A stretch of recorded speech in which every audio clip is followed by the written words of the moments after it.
Hello there, my very good friends. On today's wrestling news, yes, we're going to talk about Walter's new ring name. Oh, good. Vince McMahon has given up on this wrestler being a top star within WWE. John Moxley is coming back to AEW. And a former Ring of Honor Women's World Champion could be heading to WWE. I'm Adam Wilborn. I'm Andy Murray. And this is the news. All right, so...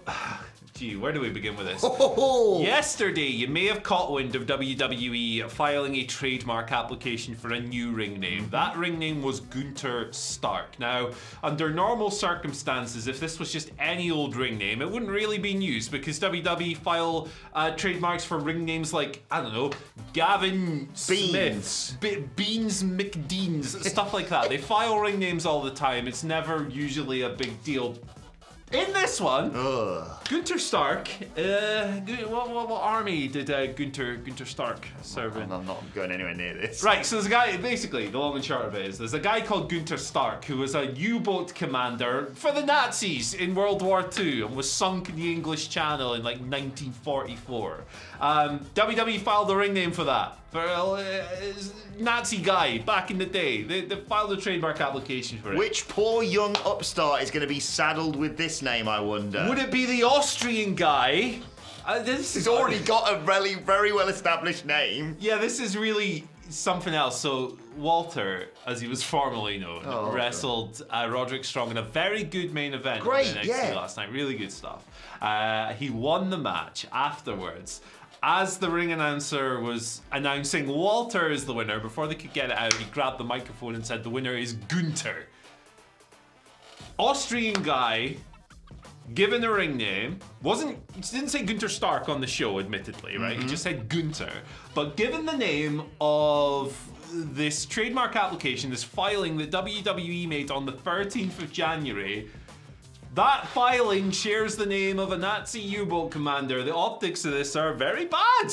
Yeah, astonishing this. And yet, simultaneously, not surprising whatsoever from WWE. They tried to rebrand Kenzo Suzuki as Hirohito, like years ago. Didn't they want to make a Heidenreich frozen Nazi? Well, that was a Dan Madigan pitch. Vince McMahon, to his credit, actually walked out of the room when that was pitched. I don't like that, but save it and we'll revisit it. Also, I'm going to try not to rant too much today, Andy. I realise I often do this, but if you're any of those people on social media going, wow, they really should have looked into Gunther Stark before they gave that name to Walter. They don't realise this, but it's a Nazi U-boat commander's name. Yes, they know. Yeah. That's why they've done it. Walter already had quite a lot of war imagery, Der Ring General, all the marching and stuff in his opening video package or what have you. Imperium. Yeah. It's like, I mean...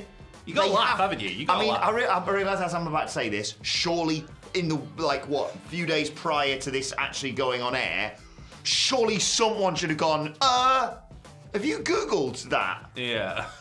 But they obviously have. That's why they've given it to him. They can't actually. They're going to shorten it to Gunther, aren't they? Because there's no way they can actually maintain Walter's new name being a Nazi U-boat commander's name. Yeah. They didn't say Stark last night, so I imagine they saw the reaction to the trademark filing online, and this is just speculating. This hasn't been whatever. And thought, all right, we won't give him the full name. We'll just give him half of the guy's name. Yeah, then people can just think he's that guy from the coffee shop in Friends. Oh, God. I had someone slide into my mentions this morning, and I wouldn't usually give the weirdos, the platform going, oh, so is Friends a Nazi show now as well? I was like, gee whiz, man, don't be willingly ignorant on these matters. Look, fact of the matter of this story is WWE filed that trademark, right?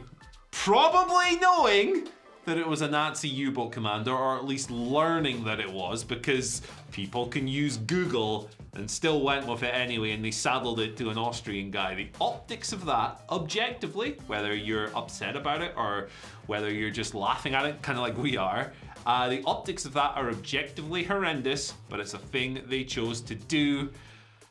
Wow. I'm not buying that this is an accident. Me neither. All of the names in the world for the Austrian Der Ring General Imperium guy, you go, what are the chances we've given him a Nazi U-boat commander's name? bonkers, call him Gunter, dye his hair blonde, and have Jennifer Aniston pop up in NXT 2.0. Serving coffee to all the boys. Yeah.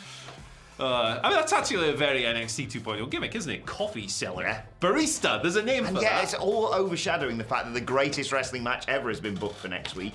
The Choreographs to the Moon versus Tony D'Angelo, #1 contenders match. Get in. I've stumbled on something here. Go on. Do you know what the coffee guy gimmick in NXT's name could be? What? Dave Barista. That's terrible. Very nice. I like that. No, you don't. Yep. Right, let's continue the good news by finding out this morning that Vince McMahon has given up on Finn Balor being a top star. Yeah, never any indication that he could do anything big. Yeah. No. What a load of bollocks Not this like he's is. really good at like every aspect of his job. Shout out to WrestlingNews.co's Paul Davis, who got a quote about this. He said, Finn was moved into the spot that Jeff Hardy had. He's just there now, to help get over the younger guys. There was a pitch to make him heel, but that was weeks ago, and I haven't heard much about it since then. Vince never saw Finn as more than just a mid-card guy. Heyman would have pushed him to the moon, but Vince just never saw it. This obviously backed up by what happened on Monday Night Raw this week. Finn Balor returned after a few weeks away and got beaten in like 6 minutes by Austin Theory, who by all accounts is going to have a very good 2022. No spoilers. Oh, this is really depressing, Andy. It kind of sucks, doesn't it?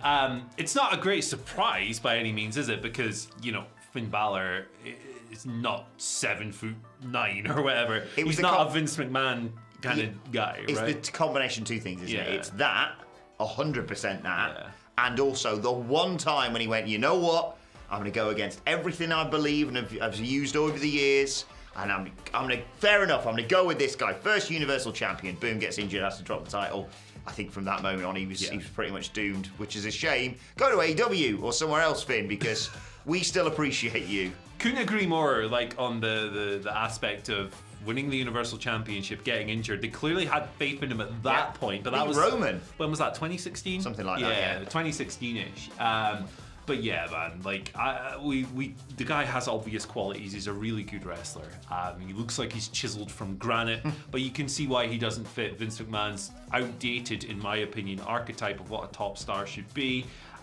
We've spoken about this a few times actually. It's kind of depressing how he went from this awesome Vanguard champion in NXT. I really enjoyed that run as the Prince in He NXT. reinvented himself down there. He really done did. on the main roster. He got that excellent match with the Fiend at SummerSlam. And then he, what a classic. But just it's a great launching pad of him getting buried and being like, right, I'm going to go and reinvent myself in NXT. Launch the Fiend. We'll talk more about the Fiend, but it's a good squash. For yeah, sure. but like you say, he did all that stuff in NXT, and then he got brought back up to the main and he's roster. a smiling babyface again, and it's just like, man, it sucks. He's really talented.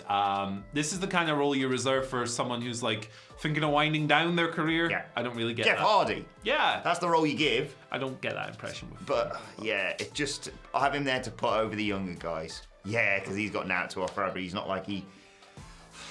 Better news. I'm gonna rant more if we keep going. We got some better news. Now. Yes! John Moxley's coming back. He's on Dynamite tonight. Just in time, the week before the Royal Rumble. That's a coincidence, isn't it? Ask questions, hashtag. But yeah, AEW announced this last night. They got a nice graphic here. What a graphic, by the way. I'm excited by looking at a graphic. Barbed wire. He's looking tough. He's looking mean, John Moxley. It's his first appearance since back in November, when obviously he entered an inpatient alcohol treatment program. Updates on him have been few and far between since then, but you know, some sort of smoke to a return fire has emerged recently. It's been announced that he's wrestling Homicide for the GCW World title at GCW's The World on GCW Hammerstein Ballroom this weekend. So when that happens, you know, and you hear people thinking, hey, well, Tony Khan's not going to let John Moxley return to wrestling here before he shows back up on Dynamite. Well, here he is. It's a busy episode of Dynamite tonight. I think they've announced like 6 matches and 3 segments. It's wild, but I'm happy to have Moxley back and I hope the guy's happy and healthy. Don't call me fully Bully Ray, but magic, fantastic news that John Moxley's back, by the way, if and when he's ready. That's what we said.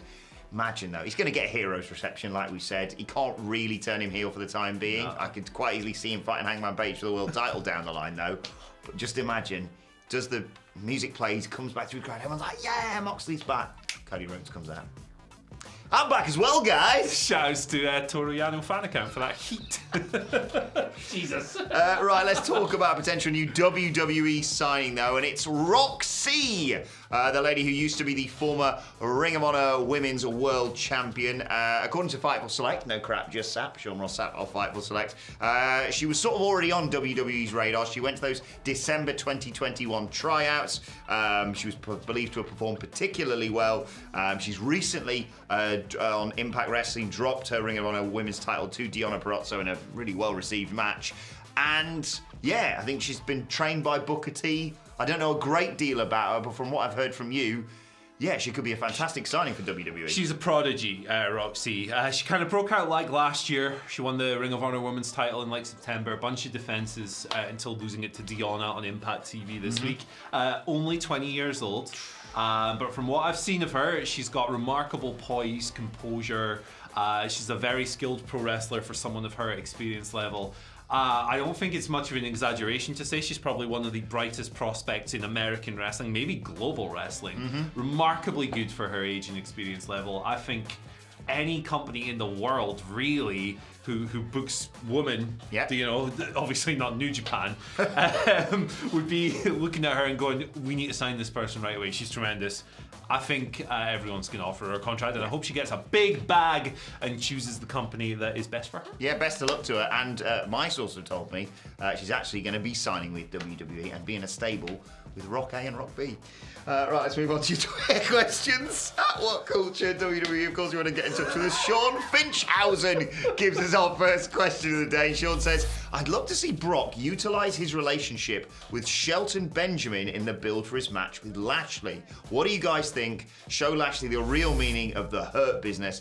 # Minnesota Stretching Crew. That's a cool idea, isn't it? That's a really cool idea. Astonished they haven't done that. Yeah, they kind of did the whole Brock and Shelton in the Rumble thing that year, which was good fun. I hate to watch that Rumble again. Yeah, it's good stuff, and they've kind of flirted with it several times over the year, but this is a really cool idea, given the added wrinkle of Bobby Lashley's obviously getting rid of Shelton and Cedric from what was the Hurt Business. Yeah, this is a great idea. I hope they do it. It's really good. Yeah, I like I've got 1 week left, and it's the weigh-in, of course, next week, but at least would sort of explain why this week they went, let's attack Lashley again. Because it's like last week they got their asses handed to them and they were like, oh, that was a bad idea. Let's do it again. Well, let's do it again because Brock's like, yeah, if you want to do that, that'd be really helpful, actually. Thanks, mate. Yeah, cheers, boys. Yeah, love that. More Shelton Benjamin on our television. Yeah. So, and Cedric Alexander as well. Like, yeah. These guys barely wrestle on TV and it sucks and they're awesome. I miss Gary the Goat Garbler. What happened to him? Hey.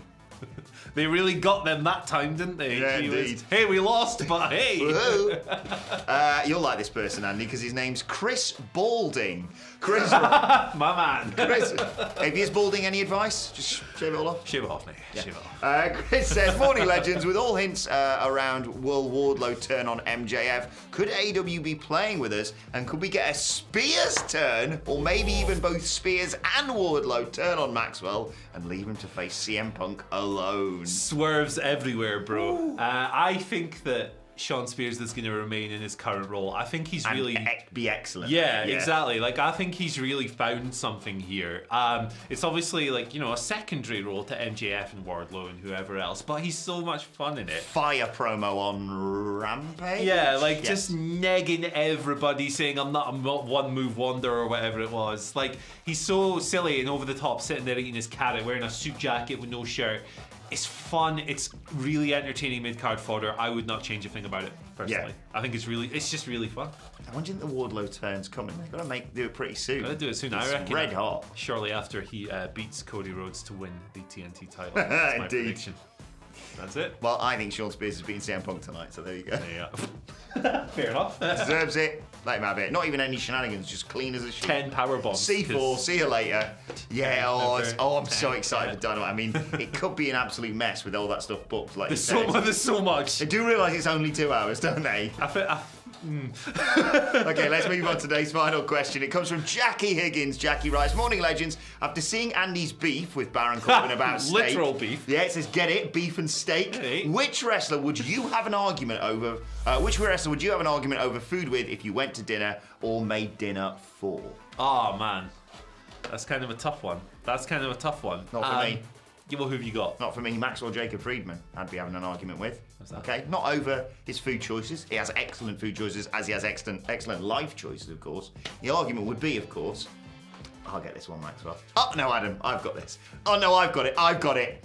We're just such good friends. They are such We're great best lads. friends. Both rich, Yeah. you know, both mates, Both lovely to everyone on Twitter. like really good wrestlers. And like, Yeah, that's the thing. Should we get him to present the news one morning? I'll Definitely, text him. Hang on one second. Throw it in the WhatsApp group. Dear Maxwell, please unblock me as I want to invite you to do the news. Who are you having an argument with? The New Day, because pancakes aren't that good. There you go. They're not. This is bigger than the Nazi news, what? They're all right. Pancakes are fine, but you know, we celebrate these things like they're the breakfast food. Nah, man, it's just like a vehicle for me to eat maple syrup. That's what a pancake is. Come on. Wow, these comments going to be fun today, aren't they? Lovely guys. Nazi stuff, pancake stuff. Pancake slander, yeah. But pancakes aren't that. Waffles are the superior. Yeah, actually, you might have a point Yeah, there. Right, let's move on to today's and finally. And you may have seen this. WWE on Fox yesterday, in a bit of social media engagement, tweeted, "What is the most shocking moment in Royal Rumble history?" And people getting, I think it was when this happened. Brian Gewirtz just came in and said, "You mean besides an unplanned legit tie followed by the chairman of the company coming down to the ring, tearing both his quads live on pay-per-view just before the entire company flew to Japan to do weekly TV for the first time ever." Yeah, I think he automatically wins that one there. Yeah, it's kind of hard to overlook that and Hiroki Sumi for me. Yes, indeed. And if you are going to do one thing today, just go back. It's 2005, wasn't it? Go back and watch the end of it, because for all the money, all the power, all the awful ways he's ruined wrestlers and fans' lives, it is funny to see him sitting on the floor like a little baby. It's an No! How have you... It's finished up! I mean, it actually looks really good and builds our two future stars perfectly for WrestleMania, but that isn't where it's supposed to go down! Also, could someone carry me to the back? It's an all-time great pro wrestling train wreck, isn't it? Who'd you reckon this year's big surprise is going to be? I'll go for... Probably Gunther from Friends at this rate. I'm going for Veer, because he's got to come eventually, right? He's been trying for a long time. You should see a doctor about that. Did you see Citric point this out on the Raw Review podcast, WhatCulture Wrestling, wherever you get your podcast from yesterday? You know they've been doing the videos, they post them every time on their YouTube channel, and it's been saying, Veer is coming, Veer is coming, Veer is coming, Veer is coming, Veer is coming. This week, Veer is biding his time. Brilliant. Veer is taking the week off. Right, let us know your thoughts on that. on vacation. And all of today's news stories in the comment section below. Oh, it's going to be spicy. I'm going to put a jacket on and go and read them later on today. Can't wait for this one. Don't forget to like, share, and subscribe. And subscribe to WhatCulture Wrestling on either iTunes, Spotify, wherever you get your podcasts from, for daily wrestling podcasts. Myself and the Dudley Boys sitting down to review NXT 2.0 and look ahead to AEW Dynamite a little bit later on today. Plus, let us know your thoughts and Twitter questions on Twitter at WhatCultureWWE. Or actually, follow both of us. You can follow Andy Murray at Andy H. Murray. The H today stands for Hirohito, because remember, they did that too. I was really worried what you were going to say the H stands for after that opening news story. Jesus. Woo, we got away with it. Adam Wilborn for me, at WhatCulture WWE for all of us. But for now, my thanks to Andy Murray. Thank you for joining us, and we will see you soon. Remember Fenton. Auf Wiedersehen. Pet.